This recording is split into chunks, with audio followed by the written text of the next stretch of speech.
Dale, great to see you. You too. Welcome to Greensboro. And welcome to the 1860 Club, the video interviews that we're doing. Thank you. Been looking forward to this for a long time. Yes, should be good. Yeah. Should be good. You have a long association with the club and it continues, but almost 25 years playing. When did you start? I come down from Reservoir. I'm a Reservoir boy originally and played a couple of years in under 14s for St George's. Like a lot of people, the church comps were pretty popular then, and so I played a couple of years there, and then got an invite and a letter, I think, to come down and train, and and sort of perfect opportunity, just jump on the train at Reservoir down to Preston, and started there, and a couple of years in the seconds, and in the under 16s, and then just moved on.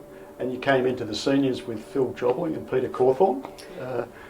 Yes, it was a good introduction. And, Paul Hepburn was another one too. Right. Yeah. Mm-hmm. And walked straight into the seconds, which is a tremendous effort in itself, coming straight out of juniors into the twos, under Ian Baggett. Yeah, I'm pretty sure that it was about Baggs' last year as captain, and our first day was out at Yarraville. We played was the grand final replay, 1977.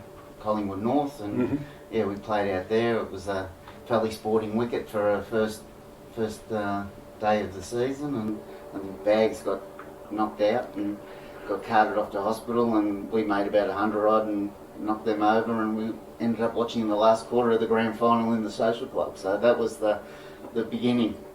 I remember as a youngster you didn't have what you'd call a fluent action, but you had reasonable good pace and hit the pitch pretty hard. So you played in the twos for quite a long while because of the strength of the first 11. But in that time you really learnt your craft, didn't you? Yeah, it was a good time. Like I said, under Baggs, and then Mick Ryan took over as well, and they had no fears in letting me bowl. Like Mick would sort of say, just keep bowling, and it was a good situation to sort of be there. And I think, you look at it in the years going by, that, restrictions on the amount that you could bowl, but it sort of held me in good stead. I think that, you could just bowl. Mick could just give me open rein, and it was sort of a good introduction. And then it sort of grew then. I used to love training and used to love bowling and training. Yes, you developed a reputation as a workhorse pretty early, and trained for most of the sessions, I recall, when you were a youngster. Who did you used to try and emulate at training? Because alongside you would have been in the nets people like Scratch and Eddie, Gary Howgate. Who did you try and sort of emulate? Look, those were all great bowlers, but I always sort of looked up to Eddie and just the control that he had, and that was sort of what I based myself on as well. That I just try and restrict as much as I could, just bore them out if I could bore them out, and just try and bowl that line and length. And probably Eddie sort of, not that it was sort of Eddie had come out and say, a lot of direction or whatever, but his actions spoke more than words. It was sort of, it was a great person to emulate. Yes. You had a long apprenticeship in the twos. How long in the twos before you made the ones? I played probably about 3 years, pretty solid in the twos. Had some good. There was one year that I got 7 wickets, I think, the first 2 or 3 games of the season, and then I just sort of forced my way in, just from getting, sheer weight of numbers, just getting wickets, and and I think I played my first game down at Geelong on the outside ground out at Cardinia Park, and I think it's come up in situations and people talking about it, and that we played on the outside one because Victoria, I think we're playing India or Sri Lanka or on the main ground. That's right. Yeah, and that was my first game in the ones. So you must have played close to 100 games in the twos all up over. Yeah, I would have thought so. The front and back end of your career. Yeah. How many premierships in the twos? 3. 3. Yeah. Quite amazing, really. Yeah. What was the best one? I think always your first one's always pretty special. It was 80-81, I think, and we played that game, and those days it was you had to win it all. It was not east or west, and I think that made it more special that you basically one of 28. Yes. So it was, it was a good day, and Brian Duggan played, and we had a good side, and Cheryl's brother Graham played, Graham Winther. He got 100, and it was pretty special. Yes, yeah, good memories. Yeah. So then you started a very long career in the ones, and in fact 197 games. 192. 192 was it? Yeah. I'll get that right. Yeah. 192, which is unbelievable, really. Yeah. And you played through that golden era of the late 80s, where we were a top side but didn't pull off flags, and then through the 90s, 3 premierships. That side changed a little bit over the years, but the nucleus of it was pretty much the same for a long period of time. Yeah, it sort of changed a little bit. Killer come in, and he was there, and we just couldn't get over the line. We had a good team, and it was disappointing. I think we lost 3 in a row, and then Killer's time come, and Killer did a lot of good work around the club. Probably rubbed a few people the wrong way. School teacher, and but no, I got on really well with Killer. He's a great guy, and then Obs come in, and he just had that different aura. Blokes were more relaxed. We thought that we could win from anywhere. Yes. And we had the nucleus. There was myself and Brents and Rowan, and we had some great players. And then it was just a bit of tinkering over the next couple of years. Yeah, yeah.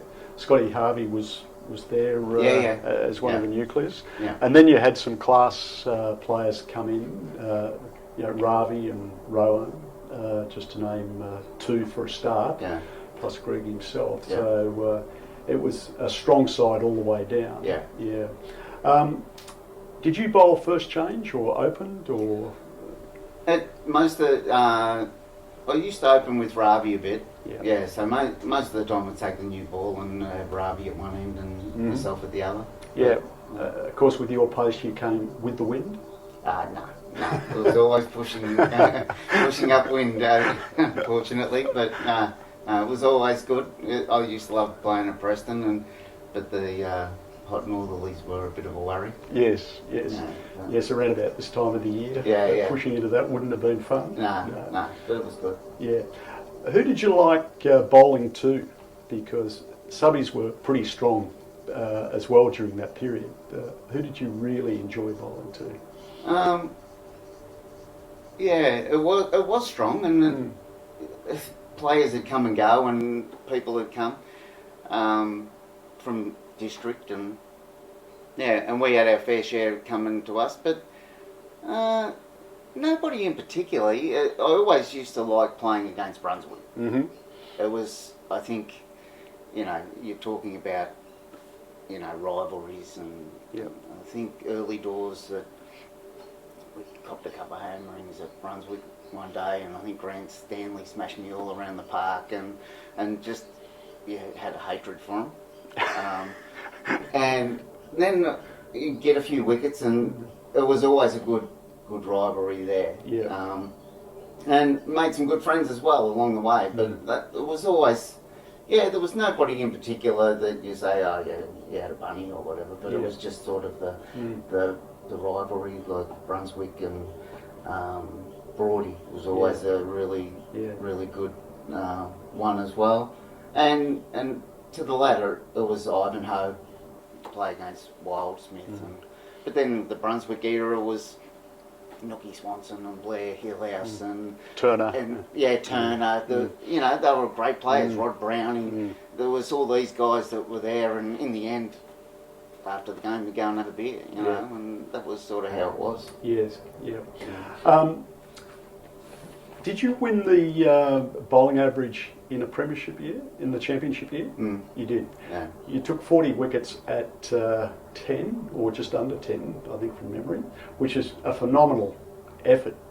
What was that season like? 40 wickets is a lot. Yeah, it was just a great year. Mm-hmm. Like I said, I opened the bowling with Rav. Mm-hmm. I'm sure that I got a fair few of my wickets because he was at the other end and they'd want to have a go at me. Mm-hmm. And it suited me perfect. Like I said, I'd just try and bore him out more than anything, just bowl that line and length.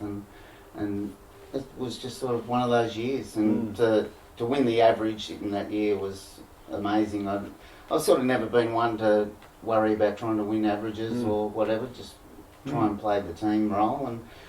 And we didn't have success, and then that was the golden era then. It was just, success comes through. Phenomenal. In fact, when I looked at the records, Dale, you really understated your performance that year, because I think there's only been about 3 or 4 other players in the history of the club who had an average of 10 or less with that number of wickets. Really? So it must have been amazing. Yeah.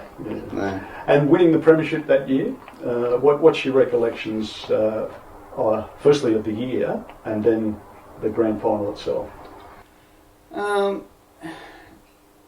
That era there was just amazing.